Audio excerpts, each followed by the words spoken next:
Hello there and welcome to the new channel. Here to help you see the new you. My name is Carmine Ortega. Dennis Calamba. This is Nato Agbayani. My name is Juan Lu. I'm Chino. I'm Trisha. This is Apple Manansada. This is Attorney Carlo Ibanez. This is Attorney Sheila Santiago. This is Angie. This is Argamit. My name is Dante Salama. This is Jesse Francis Rebastillo. I'm Dania Cunha. Mon Mendoza. I am Mapet Erhina. I'm Leo Bryan. Mike. Nice one, dear. Sir Al Ian Barcelona. Marvin Salazar. This is Sunny Jaldon. Haydee Lumayno. This is Ivan Jude. Patrick Geronimo. Alan Perez. My name is Erwin Ursua. My name is Bob. My name is Lloyd Luna and this is Future. The Talk. Family Business. The Puppet Stories. After Shift. PNC Town Hall. YOLO. Marketplace. The Home Buyer. HR Hotline. Danny Art Show. Healthline. Foreign Affairs. COVID stories. Awesome Day Show. Thank you. Money and More. Cybernext. Women at Work. Win Within. Port Project. The Big Picture.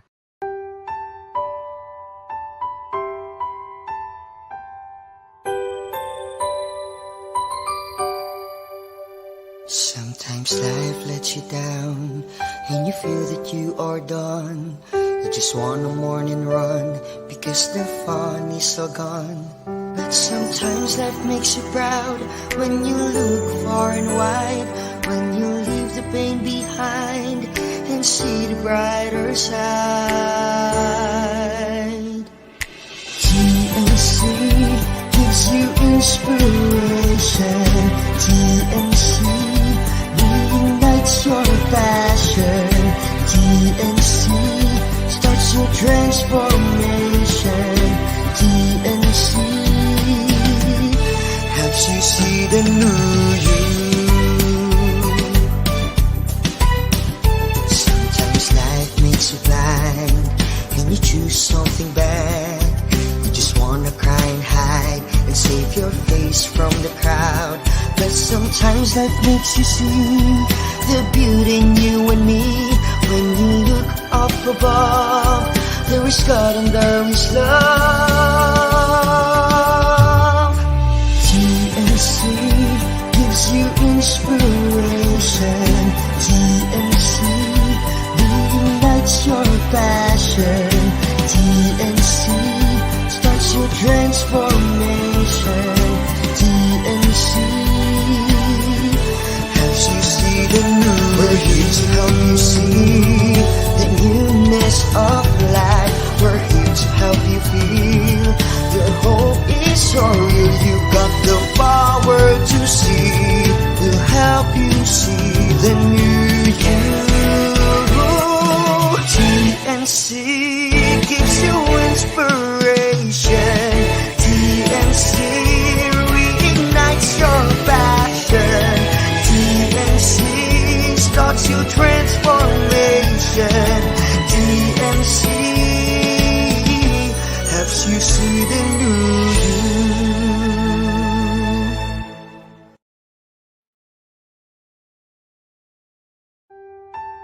The new channel.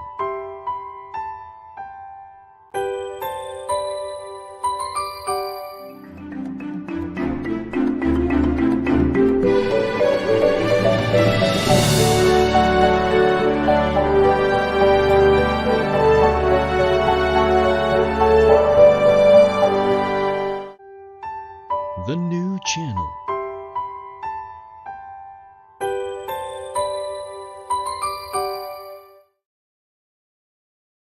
The views, opinions, and insights expressed in the following show are those of the hosts, producers, guests, and viewers. They do not necessarily reflect the position of the channel. Viewer discretion is advised. Hello and welcome to the new channel. We are helping you see the new you. This is Sonny Jaldon streaming from San Jose, California. And this is Haydee Lumayno streaming live from Metro Cebu. You're watching Money and More.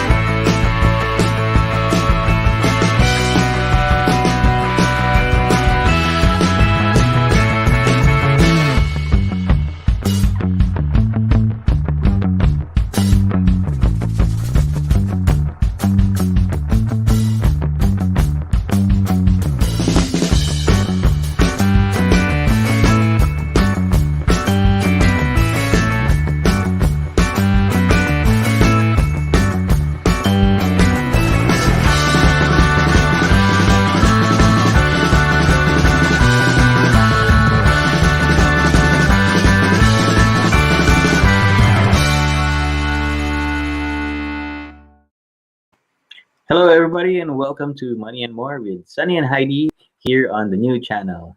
It's a new week, right? Hello Happy to Easter, everybody. Sonny. Happy Easter to all of our viewers. Thank you for tuning in. Kumusta naman ang Easter ninyo? Let us know in the comments below, right? Nakakamisan ko ang the Holy Week holiday dyan sa Pilipinas. Hindi ko ma-imagine right now, no? Hindi ko na ma-imagine na there's a 4-day holiday. Diretso ang kuan, pero nakakamiss siya. 4-day to take a break, take a pause from the busy world. So Right. I had a good time during the break. No, apart from the reflections that I made, I had a very good time with, with good friends over the weekend. Well, yan naman talaga Very nice resort. So you should go there, Sunny. Ang ganda ng, if I may say, yung Candaya Beach Resort ng Northern Cebu. So nice. Grabe. Right. Yeah. Yeah, it's a opportunity for us to be able to be introspective, no, sa pananaw natin sa buhay, and with everything that is happening and everything that will happen a year into the pandemic, no. I think we needed that sort of break, no, to be able to have a fresh perspective on things that are happening. Ang message lang natin, at least how I remember thinking about the Holy Week, is that wag po tayong mawalan ng pag-asa. All right, hope is always there. All right. Yeah. Babangon din tayo, no, and we will get out of the tomb. We will also get out of this tomb that we are all in. In fact, we're already seeing signs of life, no? Here in the US in particular. Here, nagro-roll out na yung vaccines. Oh, you had just yours, right? Yeah. How was it? Yeah. May ikuan ako dito. Anong feeling? Anong feeling ng ano? Wala bang side effects for you? General weakness lang, but I'm generally fine, and I'm actually happy that nabakuna na, no? And we're hoping that the millions more around the world, no, will already have that opportunity. So that what did you get? Did you get Pfizer? Pfizer is yung Pfizer, yeah, Pfizer yung bakuna dito. But ayun. So there's hope, no? There are implications kasi when the world's biggest economy gets back on its feet, no? So there's a recovery program. There's a solid infrastructure plan that is set forth by the new administration. So may implications, no, on an economic level, when the domino effect na yan if and when you get back on when the track, biggest economy kasi is already getting back, no? So susunod na yung mundo niyan. So there is hope, right? And that is what we're going to talk about today, no? Hope, right? And for everybody, hope. Yeah, yan ang message natin for hope. Yan ang message natin for this week, di ba? Hope and inspiration. Hope from and our guest inspiration. tonight. Grabe, no? Young as he is. Yeah, I met our guest about 3 or 4 years ago, no, and very inspiring po yung story niya. And in fact, that's why we really wanted to feature him here as well, no, because I think he can be an inspiration, no, as an influencer, no, to be able to spread the hope, no, na kahit na mukhang kuwan pa, no, when things are bleak, there's always something, no, that can be done, no, on a personal level. And to all of our viewers, thank you for watching. Thank you for tuning in. If you like our show and our content, don't forget to click like and subscribe on the panel below. And if you have questions or reactions for our guests, you can put them in the chat box as well. All right? Yep. To start with, let me introduce our guest for tonight. Sure. He's the president of Driven Marketing Group Incorporated, an agency manager of AIA Film Life, a certified trainer of Harv Eckers the trainer program in Singapore. And of course, the author of one of the best-selling book, The Secret Life of a Young Millionaire. We're very privileged to have him tonight, Mr. DJ Dimaliuat. Hello, good evening, Haydee and Sonny. Hello, DJ. Hello, good evening, DJ. Yeah, good evening. Kamusta kayo dyan? We're doing good. We're good. Okay, we're Maagang-maaga ngayon kina Sonny. Oo nga, It's alam good ko, morning. 6:30 yata dyan. Umaga, right. bagong gising. Yeah. We're How are really you, excited to DJ? have you here, Mr. DJ. How are you? I'm doing well. So I'm glad that everyone in our family are safe. So that's good. So that's good. That's good news sa panahon ngayon talaga. No. Yeah, first, we would like to thank you, DJ, for guesting in our show tonight. I know you're a very, very busy person, and coming here is one of talagang we're very grateful that you have agreed to our invitation. My pleasure. Thank you for inviting me as well. Right, and it's a great learning opportunity for all our viewers not to be able to listen to, as we said, a very young and very successful young entrepreneur, all right? And young millionaire. Wow. Okay. Sarap pakinggan, no? Milyonaryo at a young age. So, yun yung gusto naming malaman mamaya, DJ, on how were you able to reach that level na batang-bata pa, nakamit mo na yung big M, no? Being a millionaire. So far, but so far, since we're already a year into the pandemic, mag-flashback muna tayo ng konti, no? How are you coping and adjusting to the new normal, sinasabi nilang new normal? Yeah, again, it's really an interesting topic always when you talk about the new normal or the pandemic, di ba? The reality is when we had yung lockdown last year, just like many people, before adjusting, Sonny, talagang I also went into depression din. Kumbaga, di ba? Kasi like, bawal lumabas, ibig sabihin walang negosyo. Like business owners, although okay may negosyo, but pag alam mong pag sinabing sarado ang office, sarado ang negosyo, wala ring kita. Right. 'Di ba? And then tuloy pa rin naman ang gasto. So there's a lot of concerns, a lot of fear. And I remembered March 15 yun hanggang March 30 or 31. For the next 2 weeks ang nangyari, talagang ako, stay at home, tapos talagang kumbaga natulog lang ako. Kumbaga yung mga tulog na wala masyado, binawi ko ng tulog sa hapon, ng haba. Tapos puro Netflix lang. Ganon. But, just like this, I remember it was March 31, one of my friends, meron din siyang show, invited me to be one of the speakers or sharers. And then I think that reignited me to tell na, parang sort of, I'm a trainer, I'm an author pa nga, di ba, I'm a business owner, parang hindi bagay sa akin na masyado namang to stay down. Right. To na parang depressed na lang ako forever. Hindi pwedeng ganun eh. So, I think that ignited me to bounce back and to do something. And at the same time, since we have people under us din naman, my team, yung mga agents namin under us, financial advisors, yung mga staff namin sa office, syempre umaasa rin naman. So it's sometimes a burden and a responsibility, which is also a blessing.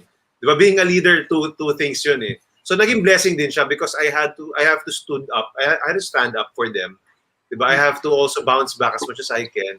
I have to show them that hindi ako ganun ka-affected, diba? Even though we know that everyone is affected. And because of that, I think that helped me to cope up and bounce back as fast as I can. So and I believe that especially for people who are watching na mayroong sariling families, if you're the breadwinner, most especially, kung may mga anak ka, most especially, you know na you cannot stay at the bottom for too long. Right. Maraming umaasa sa'yo. And that is a blessing because ikaw mismo, yun yung for me, pinakamalaking secret or sauce sa recipe of success. Yung internal motivation ang gagaling sa loob eh. Wala na nagsasabi sa'yo, DJ, kailangan gumising ka, DJ, kailangan mag-cope up ka, ganyan. So I think that's one of the secrets na nangyari sa akin kung paano ako naka-cope up sa pandemic. So with that, unti-unti, somehow things fell into place, and at the same time, of course, hindi naman sanay tayo usually sa ganitong online, pero ngayon, it's just normal na lang, di ba? Yung mga bagay na before I plan to also interview people or meet people, kailangan magkita in person. Ngayon, kahit magkalayo, biruin mo, ikaw nasa California kasi Haydee nasa Cebu, possible pala na ganito. Diba? So, I decided siguro to take a look at the brighter side. Ano yung maganda. And because of that, yun, doon ako naka-cope up. Doon ko na-accept yung new normal kasi marami rin namang benefits for me and for us. Ayun. Yeah, talking about benefits, no, DJ, ano yung I'm pretty sure apart from the parang mga malungkot na nangyayari about the pandemic, meron ding magagandang nagaganap, no, that emerged from this pandemic. What are the good things that you see that came about? Of course, number one is time for family, di ba? Yun yung pinaka-importante. Ang saya ng first weeks, di ba? Oo, di ba? Wow, parang vacation. But lalong tumatagal, parang, oh my God, parang hindi na kasama. Nakasawa din pala silang kasama. Pero, natawa ako doon na, may asawa diba? silang kasama. Totoo naman. Kasi di ba, we need variety. That's the reality of life. We need variety. No, but that's the blessing. I mean, I always mention, we are working hard for our families. But like people like us who are so busy, we don't spend much time with them. Diba? So this pandemic actually allowed me, just speak for myself, allowed me to spend time with my family. Dun sa mga taong reasons din naman kung bakit ako nagtatrabaho at nagpapakain. Diba? Nagsisikap. Right? Why just look in the future? Why not look now? So I also look now. While I'm making money now, I'm also enjoying time with them. So it's like a vacation while making money, di ba? Parang ganun din siya eh. So that's one of the benefits. Another thing is people, things are more efficient. I'm still not sure if it's more effective, but definitely more efficient, di ba? For example, yung meeting ko ng 3 to 4, tapos may 4 to 5 ako, talagang pwede talagang pindot lang. Isang pindot lang nandun na ako eh, di ba? Wala hindi nang ako traffic, di ba? Walang traffic, ganon. So, there was a lot of things, like lalo na sa insurance industry, doon talaga pinaka ramdam na ramdam ko eh, di ba? And I have clients all over the Philippines already. I was able to present and talk to people all over the Philippines. Kahapon lang meron akong client from South Cotabato. General Santos City. Mindanao, di ba? Never ako nagkaroon ng benta outside Metro Manila before or outside Luzon, di ba? So, that's one of the benefits because not just me and not just us who are adapting, everyone is adapting, and because of that, it's easier now. I remember I used to do Zoom or yung online meeting 2016 pa, but alam mo yung pag sinabi ko sa team ko mag-online meeting tayo, hindi sanay, diba? So even ready ka, hindi sila ready, so hindi magma-match. But right now, pag sinabi ko mag-meeting tayo, we're forced to do it, and everyone is adept now. I mean, like probably 80% of people, pag sinabi mong online meeting, they know where. Or Facebook chat, di ba, kung doon man yan, sanay na yung tao. Di ba? So we get to reach people who are far from us. I have team members from Pampanga and from Batangas. Taga Metro Manila ako, di ba? So if I want to meet them before, they have to go to Metro Manila para magka-meet kami face-to-face. Kahit tawag, hindi ako sanay before eh. Ayoko, di ba? Video call, hindi ako comfortable eh. But right now, alam mo yun, kahit hindi sila nasa Manila, I can serve them. They can benefit from my training, for example. So, yun, kumbaga, those are some of the benefits na hindi na siya mawawala kahit bumalik sa normal. Di ba? I can always reach people in my team, even outside Metro Manila. Ganon. So, kumbaga, nandyan na siya. Yeah. Nandyan na siya before, but hindi natin na-appreciate. Agree. Kasi, we still do the seeing each other physically, but now wala tayong choice, and it's a good thing na nandyan yung yung ganitong platform kasi we still kept in touch with them. Tama. Yeah. Kumbaga, they are Imaginin mo, forced. DJ, kung walang ganito yung platform, ano na kayang nangyayari sa atin? Oo, di ba? Kumbaga, Diba? hindi nga Yeah, in the selling hindi to business, possible. Oo, hindi to possible na ganun. Or, I mean, possible, pero we are so resistant. Yes. Online meeting, paano ba yun? So, ang daming reasons eh. Eh ngayon, we are forced to cope. And that's a good thing, actually. For many of our viewers, parang naging na siya, no? Naging part of their normal na ang all of these things na. You can actually do a lot of things, business, no? You can even be an entrepreneur from your own home, no? Yeah. A lot of the business models have changed. Many of the buying and selling is done online, a lot of it right now, no? So the technology has existed before, pero this pandemic has let's say magnified, no, that magnified that opportunity, and that offers plenty of opportunities for those who have, let's say, they have lost their jobs, they had reduced incomes because of the traditional business models, no, they have limited budgets in the pandemic economy during this recession. You DJ as an entrepreneur, let's say meron tayong mga kilala na that were affected because of the pandemic, overturned, no, these existing business models. How does one get back on their feet, no, given the circumstances? You mentioned your own self-motivation is one, right? Yeah. Ano pa ang pwede nilang gawin? I think acceptance to anyone, especially to people in the business industries who are affected. Kasi ngayon talaga, ang mas affected are business owners eh. Right. Diba? Kung employee ka, kahit mawalan ka nga ng trabaho, pwede kang lumipat eh. Medyo minimal lang concern mo at problema mo. Kung may negosyo ka, you're stuck with that eh. Yeah. Diba? Pag karamihan ng mga negosyante, nakataya doon pati patot panabla sa negosyo nila. Pag hindi kumita, talagang pati savings, lahat na lang, pangkabuhay nila mawawala. So we got to accept that this is the new normal. And kahapon lang, I was attending a conference. No, sabi nga ni one of the speakers, sabi niya, digitalization right now is essential.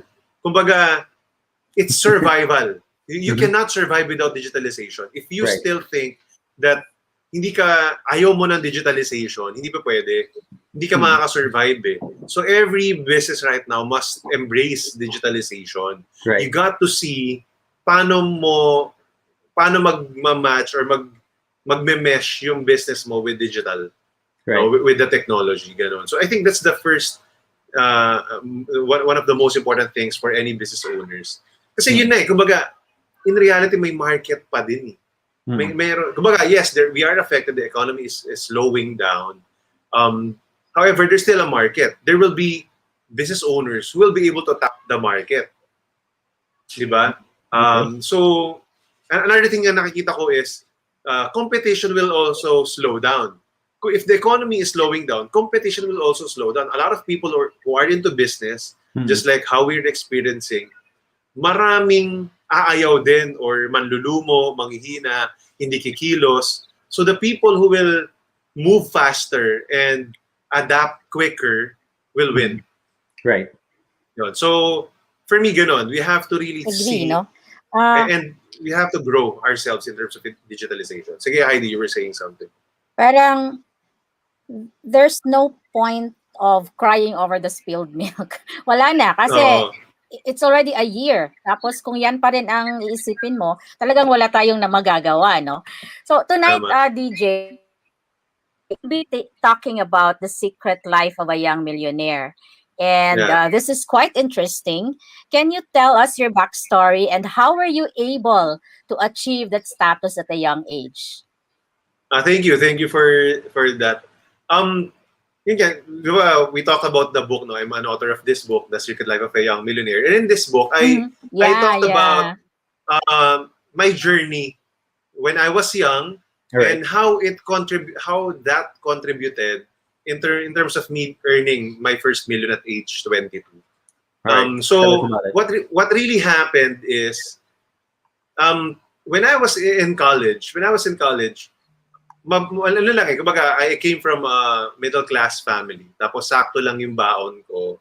May allowance in school, pamasahe, pagkain lang. So technically, wala ako maiipon kung sa labas ako kakain or sa school ako kakain. So there were times na I had to go home to take lunch sa bahay, ganun. So that's the story. Ano lang, 100 pesos a day. It was 2003 to 2009. No, yun yung college life ko. No? So 100 pesos a day, 50 pesos pa masaya, 50 pesos pang lunch. Wala pa kang pang merienda eh. So because of that limited resources, I had to look for ways. And alam ko hindi ako makakahingi sa dad ko, sa parents ko. Diba? So I look for ways, to search for ways. And then, yun nga, may mga nakausap ko yung tita ko, ganyan. And then, kumbaga, nakwento niya sa akin na meron siyang certain business. And then I ventured into that. Doon na ako nagkaroon ng parang idea na, iba pala kapag ako yung kumikita ng sarili kong pera. It was a loading business eh. So yung tita ko naglo-load siya naglo-load siya sa office. Tapos nakwento niya sa akin, DJ, ito yung kita. Back then it was I think 13%. No, pag kunyari nakabenta ka ng 1,000 pesos na load, 130 pesos yun. Parang gano'n. So kami ko sa school, pwede. May mga classmates ako. Tapos it just so happened, I transferred college. I was, I think, 18 back then, 18 or 19 years old. So, I transferred college. So, irregular ako. Marami akong classmates na different. So, naging market ko sila. Ganon. So, yun. Ganon nangyari. So, and it came to a point na ang kinikita ko in a month is 6,000 pesos. It was double my allowance. Allowance ko 3,000 lang a month eh. So, 3,000 a month, 100 pesos a day. Yun. So, parang na-triple ko yung purchasing power ko. And it's big for me. As a student, meron kang extra 6,000. Malaki yun. Diba? May pang-date ako sa girlfriend ko. Wow! Pero, yun kasi Sana talaga, all. diba? Oo, diba? So, kasi hindi ako makahingi kay daddy. Wala ako manghihingi. Alam ko, yun na yun. Eh, takot pa mo din ako sa tatay ko. Diba? Mahigpit din yun. So, yun din yun eh. So, all these needs and limited resources, I became more resourceful. Ganon. What year was this? probably 2006. Wow, Yemen. Mga ganon. 2006, Parang 2007. dami yatang pumipila na makipag-date sa'yo kasi may budget. Hindi naman, isa lang, syempre. Yun. Ganon. So anyway, that's the idea. Pero hindi ko yun ginagastos din talaga. I learned to flow it back to the business. And then, nung may nakita akong additional opportunity, nagkaroon ako ng pera to invest. So technically ganon. And then so I was introduced to business books. Nagkaroon kami ng elective na entrepreneurship sa course ko. I was an industrial engineering student. Tapos nung graduating na ako, meron kaming course na entrepreneurship. Tama-tama, gusto ko matuto more, no? Kasi na-open na yung mind ko, maganda pala magnegosyo talaga, no? Ayun. And then as an engineer, hindi ako mahilig magbasa talaga ng mga words, stories, ganyan. No, mahilig ako sa numbers eh. Compute lang, kabisado yung formula, madali na siya. Ganon. Pero dahil required, nagbasa ako. And then I found that I love reading, especially self-help books and business books. So doon na na-open yung mind ko na, sige, nasa negosyo yung pera. So when I was still a student, graduating student, doon ako naghanap ng opportunities. Yun nga. Until I had several small businesses. Yun nga, nagbenta ako sa school, gano'n, ng popcorn, mga ganyan. So hanggang ngayon, inaasar pa rin ako ng mga classmates ko and professors ko na nagbebenta ako ng gano'n. And don't get me wrong, no? I was a shy guy. Kumbaga, okay, I have a few friends, okay naman. Pero hindi ako yung pinakasikat dyan sa school, tas maingay, gano'n. But I had to overcome I choose to overcome my being shy kasi I have bigger dreams. Challenge ko yung sarili ko na I want to be different. I want to be bigger than who I am before, no? So ganun, kahit nakakahiya, maraming fears, yun. So I tried unti-unti. I learned. Then I attended different trainings even outside school. Ganun. So before I graduated, I was actually recruited into sales already. That's why nung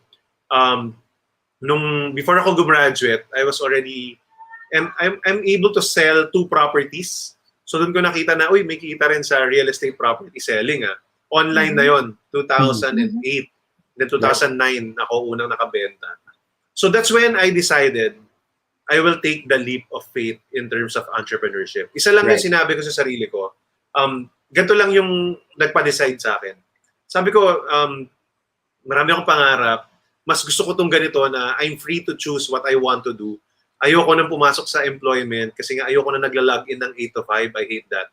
No? So, I decided na, okay, if I will just earn what I will earn in employment sa negosyo ko, kahit pantay lang, when I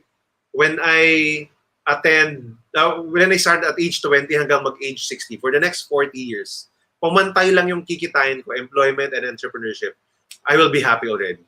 Yeah. Kasi I had that freedom. Diba? I have my time. I can control what I want. Because of that, sinabi ko sa dad ko, kahit natatakot ako, na sige daddy, hindi na ako. Plano ko, ayoko nang pumasok sa employment.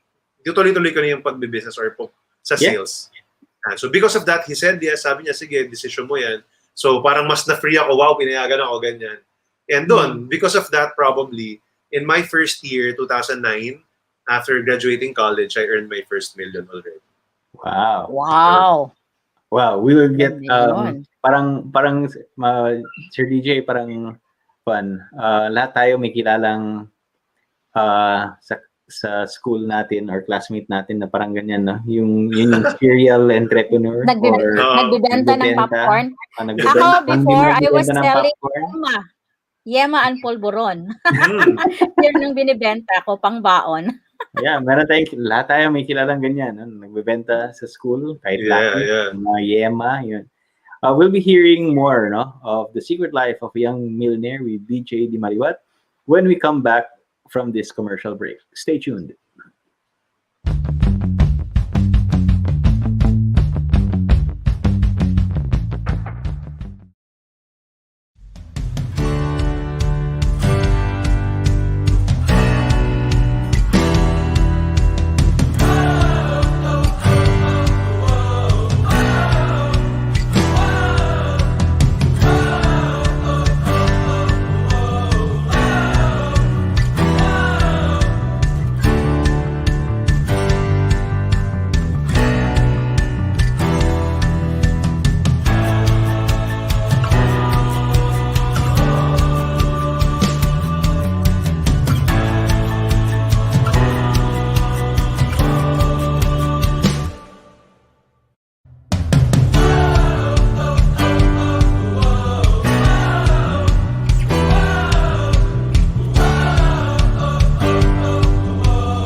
Welcome back to TNC and welcome back to Money and More. Please watch all our live shows on TNC. Live turnaround stories at U-Turn, Mondays and Thursdays.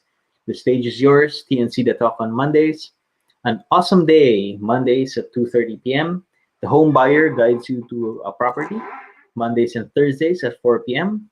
Laugh and learn from the Puppet Stories, Mondays at 5:30 p.m.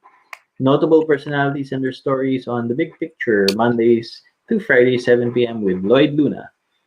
Listen to this generation's The Millennial Voice, Mondays at 8:30 p.m. Learn Together Across Borders, Foreign Affairs, Tuesdays at 10:30 a.m. Human Resource Management on HR Hotline, Tuesdays, Thursdays, and Saturdays. Well Home Brings a Well Life, Tuesdays and Saturdays. The Journey Continues, Moving on Business, Tuesdays and Fridays. Learn from the Market Leader, Tuesdays and Thursdays, 5:30 p.m. It's never too late for a mental shift. Tuesdays and Thursdays, 7:30 in the US. Wednesdays and Fridays, 10:30 a.m. in the Philippines.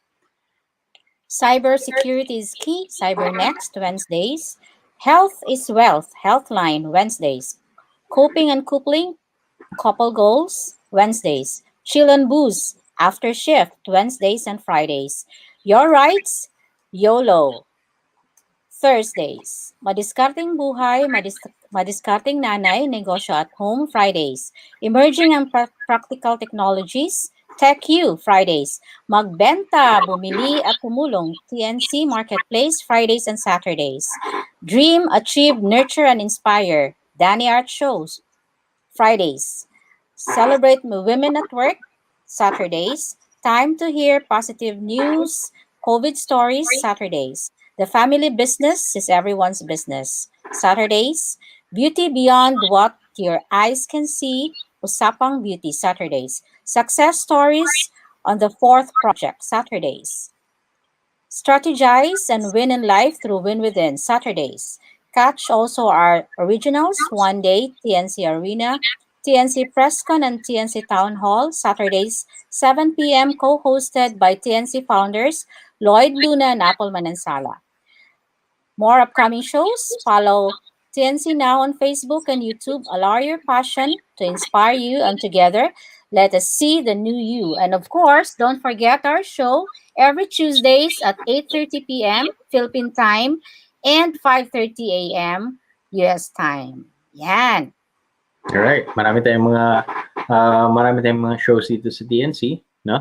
And it's a great learning opportunity for everyone, no? Like tonight, we have our guest and we're learning from him as well, no? So bata pa siya, at a young age, namulat na siya sa entrepreneurship. No? Let's go back to DJ. Hi, Sir DJ. Hello, Sonny and Haydee. Magandang yung story mo, no? So at a very young age, college ka pa lang, no? While nag-aaral, you're already a serial entrepreneur and serial entrepreneur, no? Tapos makakalimutan yun, popcorn. You're already in the selling business, no? And then what were your inspirations during that time, no? I mean, you came out as a and as you mentioned, you made your first million at 22, is that right? 22. At 22, no, that's an amount that even yung mga tumanda na sa business na hindi pa nila naranasan, no, but you already achieved that straight out of college. That's a pretty amazing accomplishment, no? What was the inspiration behind it? What influence? Ano yung mga influences mo? So the business books that I was able to read, no, is number one is The Richest Man in Babylon by George Clayson. Okay. Yun yung una. The basic financial concepts yun eh. Di ba maliit lang siya, tapos short lang. Medyo malalim ng konti yung mga words na ginagamit, pero basic lang yung concepts. And then our professor asked us to read yung Rich Dad Poor Dad, Robert Kiyosaki. So that's another one. Because of that, I got interested to learn in real estate, di ba? Kasi parang simple lang ng concept, ganon. And then I really wanted to play yung cash flow board game niya, the Cash Flow 101. So I searched for groups that are playing like board games like that, so because I want to learn more. So and then Secrets of the Millionaire Mind by T. Harv Eker. Yun, isa rin yun. No? So I really love T. Harv kasi hindi lang siya about the how-tos, but it's really about the psychology of money. Ganon, our psychology. Because yun yung mahirap din eh. Yun yung mahirap na, kumbaga, minsan, yun, di ba ginamit niya yung word na psychological wallet eh. Okay. Diba na kung ano yung container mo, yun yung ma-attract mo eh. Hindi siya sa pinag-aralan eh. Kung saan nakaset yung mentality natin in terms of that. Or minsan pag may malaki dumating na perang malaki, nauubos natin yun or nawawaldas natin yun because of that. Our psychological wallet, maliit pa, ganon. So, I got really interested in terms of that. Those are the first 3 books that really influenced me in terms of the world of business and finance. Ganon. And the rest are just, Kumbaga nanganak na lang na nanganak doon mga different books na binabasa ko or other inspiration. But those three things, doon ako talaga pinaka, I think, namulat. Yun. So, yun, Sonny. Right. So, and because of this, you also came out with your own book based on your personal experiences, The Secret Life of a Young Millionaire. All right. Yeah. So, without spoiling the book, no, what can readers, for example, expect from its pages? Can you give us some, or share with us some elements, of the book from your own experience, that can inspire our viewers? Yeah. So, di ba, I use the term young millionaire because for me, young millionaire is something, it's not about age. Although, of course, we want to start as young as possible. We want to be a millionaire or multi-millionaire as young as possible. It's really about heart. Naniniwala ko na when you still have hope and you're still excited about the future, naniniwala ka na may ma-achieve ka pa, you're a young millionaire at heart. Kasi even if you're young, pag wala ka ng pag-asa, di ba? Pag naniniwala ka, walang mahirap lang ako, hindi ko to kaya, walang sense Di ba? So, sasayang lang yung age mo, sasayang yung potential. Di ba? And I meet people who are at their golden age already, but still full of energy and passion. Di ba? Na minsan, wow, grabe, mas malakas pa yung energy niya sa akin. Parang I should learn from this person. Parang ganun Diba, na-attract tayo doon sa mga taong ganun. So, for me, I address that here, that whatever age you are in, para sa iyo to Diba? And at the same time, I talked about my own story, just like what I shared earlier, because I realized, upon also reading a lot of books, I am really more drawn into stories. I learn more in terms of stories. Diba? The Bible is the best-selling book of all time. And it's all about stories. Diba? Kasi talagang kasi we learn from experiences, other people's experiences.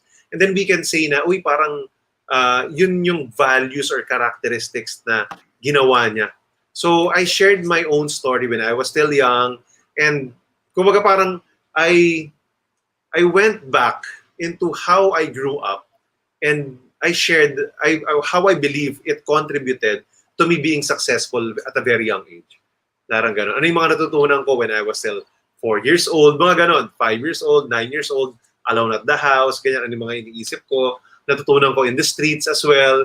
Because I was left alone early in the house. Kumbaga, wala kaming kasambahay.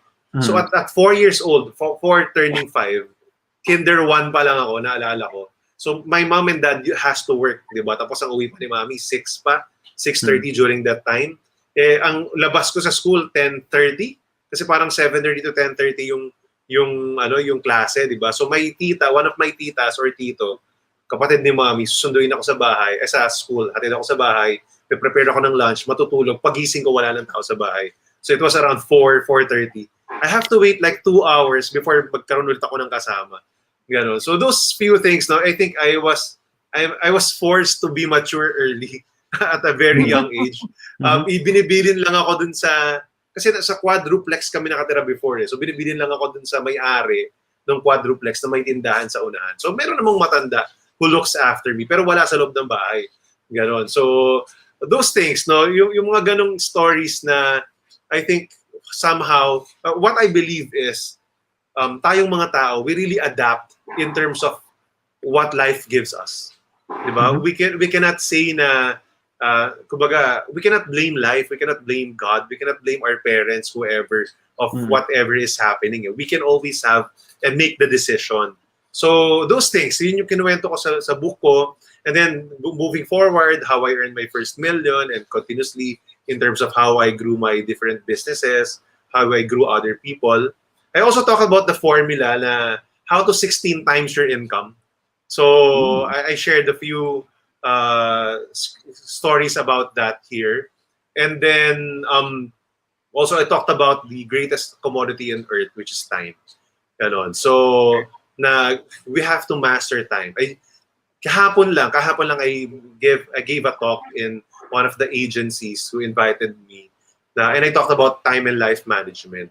And I realized, kasi recently I've been going to different companies and teams and organizations talking about time and life management, I realized that those simple things and life hacks that I thought are just simple and dapat ganun lang talaga, most people don't do it. And diba, probably because of that, I was able to be more productive at an early age.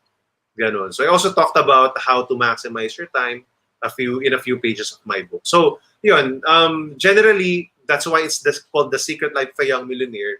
Parang I revealed what I do in my life and what I did in the past. Ganon. So it's a life story in a way, and at the same time, ang daming life lessons in between that you can use in your life right now. All right. Ang galing. Yun. Saan ba nabibili yung book na yan? Yeah, we'll talk about that. The details of all of that in a bit. Yeah. But, it's actually very inspiring that at a young age. Yes. No? Kasi I'll let you know right now, no, when I was your age, at that time in my life when I was Iba yung mga ginagawa namin. Iba yung mentality ko, Yes. no?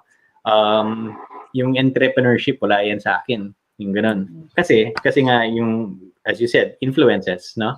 Wala akong influence eh. The environment that you grow up with.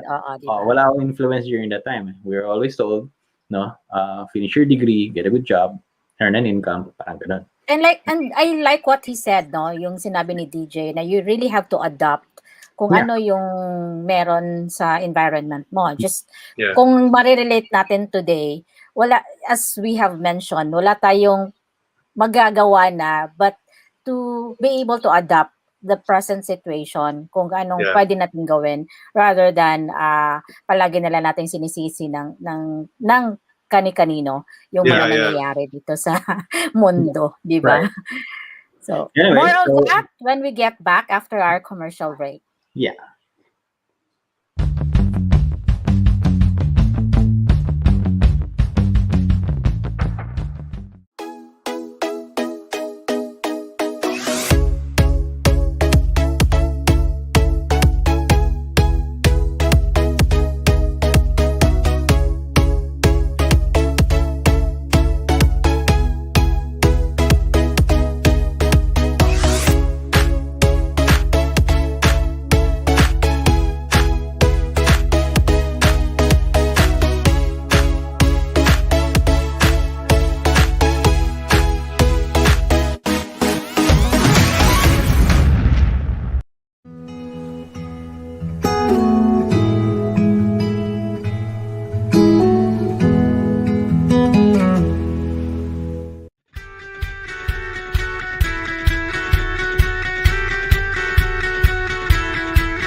All right, welcome back, everybody. We are here with DJ Dimaliuat, best-selling author of The Secret Life of a Young Millionaire and serial entrepreneur.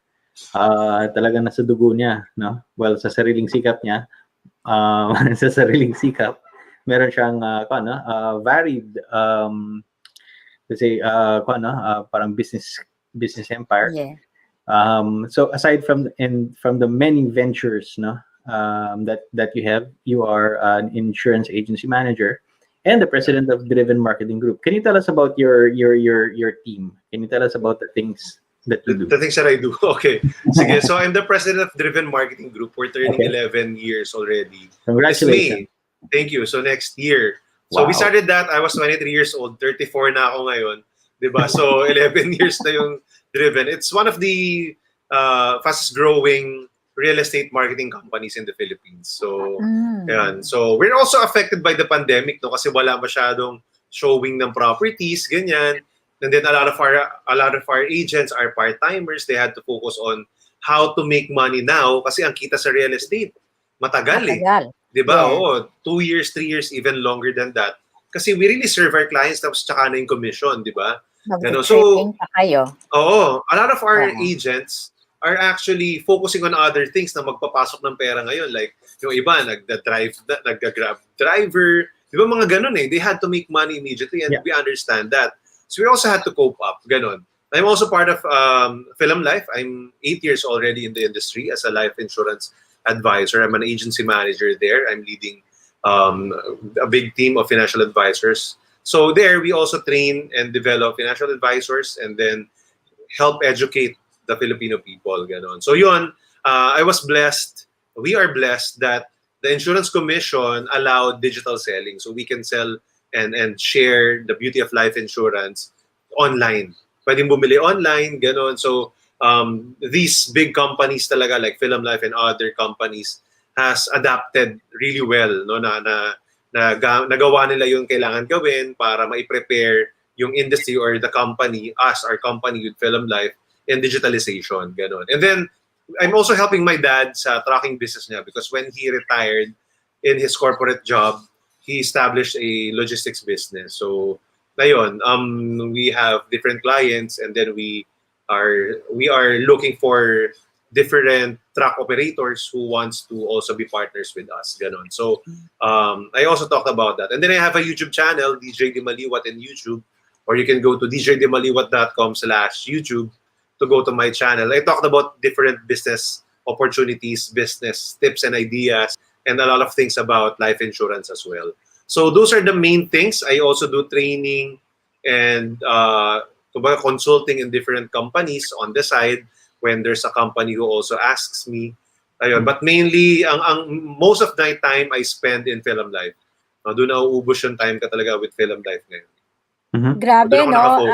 Ang daming ginagawa ni DJ. Truly, it speaks about life and time management na pinipreach niya, no?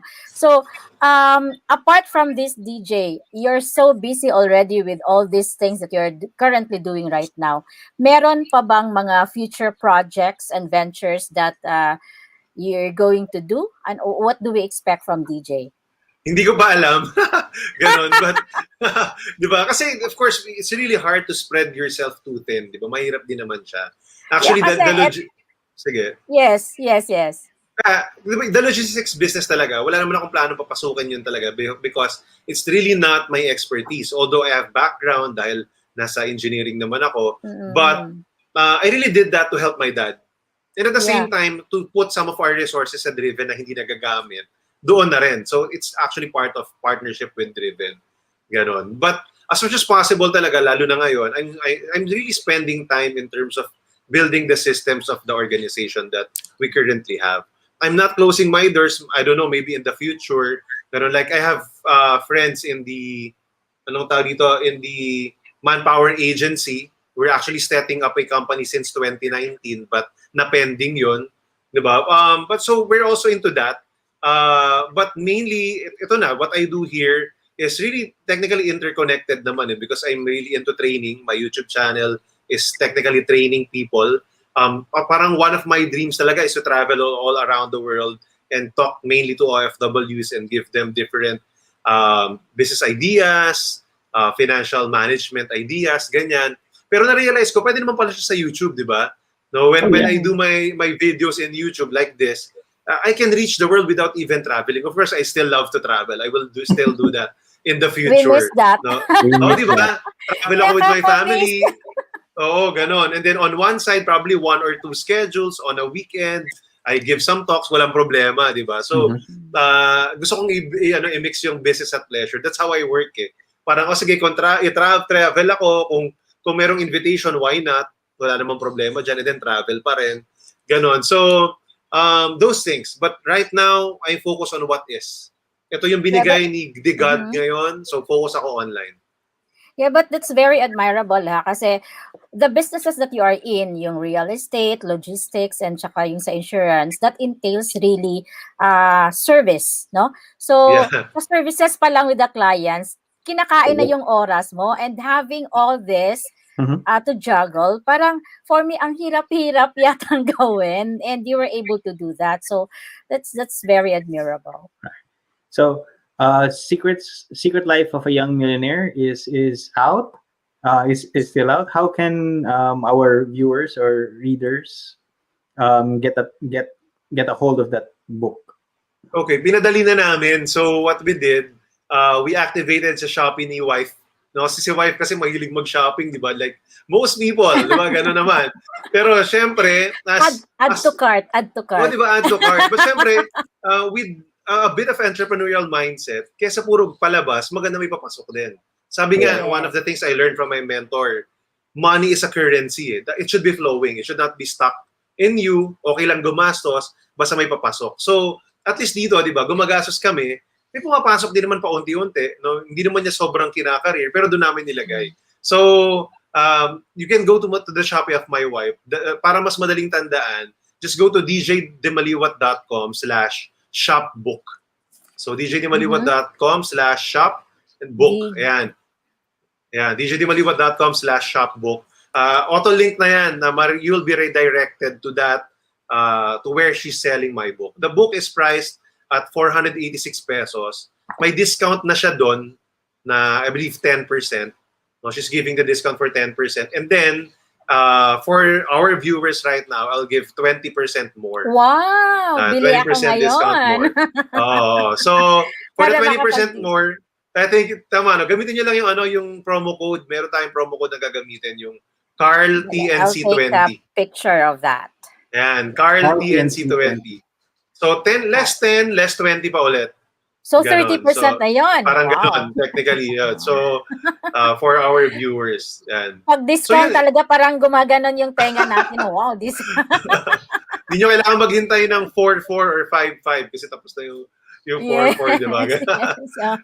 So yeah, we're doing that. So dun na lang namin kasi mas madali na rin yung before kasi I used to ship it on my own. At least ngayon, di ba, pwedeng pick up na lang. It's easier. So again, saving time, di ba?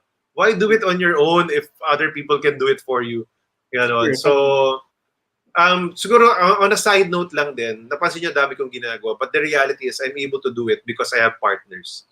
So like, ayokong pasukin yung tracking kung ako lang mag-isa. But, so I made sure si Daddy bahala sa operation. I just do marketing. So, konti lang, di ba, lesser yung sinaservice ko. Of course, may mga sakit pa rin ng ulo, and everything, but nabawasan. Ganon din dun sa Driven Marketing Group, no? I may be the president, pero as a president, shoutout, diba sa mga parts ko, shoutout dyan, sa mga taga-Driven, mga Drivenites, diba? But I don't do everything. Like we do the regular meeting, ganyan, and then I have partners, really reliable partners, to do a lot of other jobs with me. Ganon. So I take care of my job. Kung ano yung ginagawa, ano yung trabaho ko dun, yun ang gagawin ko. And I trust other people to do their job as well. So because of that, I'm able to do other things. Yun siguro yung another thing na a lot of people wants to be in control, and it's not wrong. Pero if you want to grow and expand, you gotta really trust other people that they can do things as good as you, maybe even better. Yeah, and yun yung power ng delegation, di ba? Yeah. So, kasi hindi natin talaga pwede magawa lahat. Parang ako doon di ba, Sonny? Nagigilty ako doon. Delegation. Anyway. So, shout out. We were talking about shout out, no? Shout out kay Keisha and Hershey, and our producer, Miss Apple Manansala is watching right now. Laika Cruz is also watching right now. So, and I'm pretty sure yung team ni DJ is also watching right now. Yes. You want to shout out? Yeah, hello. Shout out sa mga taga-Driven, mga Drivenites ko, my partners and our agents, mga staff namin. Also to our team in Film Life, Starbright Financial Advisors, mga taga-DNA, ganyan. Hi, Miss A. Yeah, yan. Hello. And si Laika kung nanonood. Hello, Laika. Hello there. Yes, Laika's watching. And hi to Miss Ana Blanco. Yes, hello. So to everyone who's watching, hello. Thank you very much for always supporting and always believing. Yeah, and thank you also, DJ, for your time today. A great inspiration as always. Hopefully, our viewers watching right now, will take a little bit, of that inspiration, and turn it into something big. Yeah. Right. It's always a pleasure to have you here, Sir DJ. Good luck. Thank you, Ren. Alright. Maraming salamat. Alright. And I Ingat hope po to kayo see dyan. you again soon Hope to see you soon. in one of our episodes. Yes, sure. Alright. Salamat, DJ.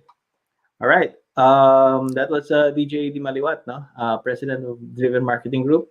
And very young millionaire, right? Parang hindi ko ma-imagine at 22, Grabe, no? di ba? Naka-millionaire na siya. Millionaire na siya. Iba yung Anong ginagawa mo nung 22 ka? Iba yung priorities ko nung 22 ako, no? But, you're never too young and you're never too old, no? To hurdle, your first million. And it will be possible, no? Anything is possible, no? Opportunities are always there. The lesson that I got from this episode is that pag you really focus on something that you would want to achieve, talaga you'll be able to get it. Okay, as DJ was mentioning kanina, maliit pa lang siya, gusto niyang gusto niyang umabot ng ganon level, di ba? And he has been reading books and has been learning from the secrets of the other people who were also successful, and he was able to do it also, no? And was able to achieve that at a young age. So focus and determination talaga, you'll be able to reach your goals. So kahit tayo, no, we can learn new things from those who are younger than us. Okay, so wag natin silang wag natin sila i-etchapuera, no, kasi mas bata sila, because self-development, learning for yourself is always an ongoing process, and it can come anywhere, no, from many sources, from anyone. So maraming salamat, DJ, for being here tonight, and thank you also, Haydee, and to all our viewers for tuning in tonight. Don't forget to like and subscribe in the button below, and let's give hope, no? If we are able to give hope to ourselves, no, let's give hope to others. And at this time, no, we probably need it the most, right? So this is Sonny Jaldon, and telling everybody that financial freedom is in your hands. See you next episode. Good night, everybody.